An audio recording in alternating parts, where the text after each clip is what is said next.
Ready to strengthen your reading comprehension? Take a listen. Welcome to The Explainer. Today, we're diving into something that feels really complicated, but is super important: how a lawsuit actually gets started. We're going to walk through the step-by-step process right here in Georgia. So let's say it's happened to you. Someone broke a promise, or you got hurt because of someone else's mistake. You feel wronged. But what's the next step? How do you take that feeling and turn it into a real, official court case? Well, it's not as simple as just walking into a courtroom. Let's get into it. All right, here's our game plan. We're going to follow the timeline, starting with the document that kicks the whole thing off. Then we'll see how it becomes official, what the other side gets to say, and finally, the first strategic moves that happen in the case. You know, every single lawsuit starts with a story. But in the world of law, you don't just tell that story. You have to present it in a very specific, formal document. And that document is called the complaint. Think of the complaint as the opening chapter. This is it. This is the official start of the lawsuit. It's where the person suing lays out their entire case for the court, who's involved, what went down, and what they want the judge to do about it. Everything that comes next is built on this foundation. So what's actually in a complaint? Well, it breaks down into 4 essential parts. First, you've got the parties, that's the who. Then the facts, the what happened. Next are the counts, that's the why this is illegal. And finally, the demand for relief, which is basically, here's what I want the court to do. Each piece tells a critical part of the story. And here's a really important detail. An attorney has to sign it.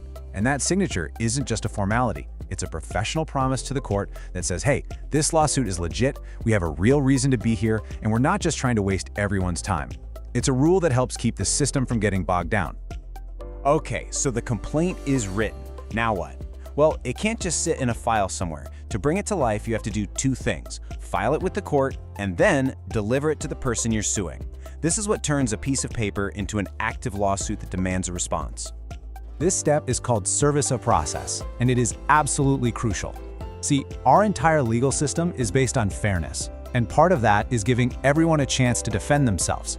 You can't do that if you don't even know you're being sued, right? This formal delivery makes sure everyone is officially in the loop. So how does this delivery actually happen? Well, there are a few ways. The gold standard is personal service, where someone literally walks up and hands the documents to the defendant. But what if you can't find the person? The law has a backup plan, like publishing a notice in a newspaper. And for businesses, there are special rules, often involving registered mail to make sure it gets to the right person. I just love this. It shows you how the law has to adapt to the real world. This Georgia law makes it perfectly clear. You can't hide from a lawsuit behind a security gate. Process servers have the right to get inside to do their job. No excuses. And in our global world, what if the person you're suing is in another country? You can't just drop the papers in the mail. There are international treaties, like the Hague Convention, that lay out the exact rules for how to serve someone across borders. It's a whole process in itself. All right, the defendant has officially been served. The clock is now ticking. They have a certain amount of time to respond, and they do that by filing their own formal document with the court, which is called, you guessed it, the answer. So when you file an answer, you basically have 2 main strategies. The first one is a simple denial. You go through the plaintiff's story point by point and say, nope, that didn't happen. But the other strategy is called an affirmative defense. This is where you say, okay, even if what they're saying is true, here's a whole other legal reason why I still win. For example, one of the most powerful affirmative defenses is the statute of limitations. Basically, every kind of lawsuit has an expiration date. If the plaintiff waits too long to file their case, it doesn't matter how right they are, the legal clock has run out. Here's another one, duress. This is when the defendant says they were forced into doing something against their will. Maybe they were threatened into signing a contract. If they can prove they were under duress, that contract could be totally invalid. And then there's a really straightforward one, payment.